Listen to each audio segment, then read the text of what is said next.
தோல்வி பயத்தில் முதலமைச்சர் மு.க.ஸ்டாலின் மகளிர் வங்கிக் கணக்கில் 5000 ரூபாய் வரவு வைத்திருப்பதாக எதிர்க்கட்சித் தலைவர் எடப்பாடி பழனிசாமி தெரிவித்திருக்கிறார்.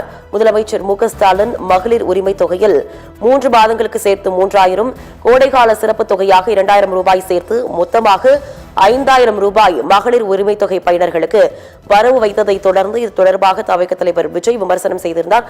அவரை தொடர்ந்து எதிர்க்கட்சித் தலைவர் எடப்பாடி பழனிசாமி தேர்தல் தோல்வி பயத்தில் முதலமைச்சர் மு.க.ஸ்டாலின் மகளிர் வங்கிக் கணக்கில் 5000 ரூபாய் வரவு வைத்திருப்பதாக கடுமையாக சாடியிருக்கிறார்.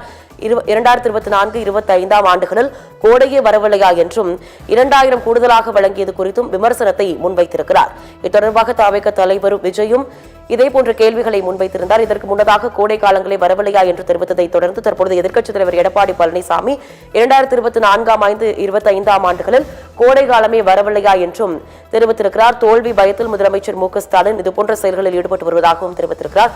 தோல்வி பயத்தில்தான் 5000 ரூபாய் தொகையை மகளிர் வங்கிக் கணக்கில் முதலமைச்சர் மு.க.ஸ்டாலின் வரவு வைத்திருப்பதாகவும் தெரிவித்திருக்கிறார். 28 மாதங்களாக இதுபோன்று செய்யாத அவர் தற்பொழுது மட்டும் செய்திருப்பது ஏன் என்ற கேள்வியையும் எழுப்பியிருக்கிறார்.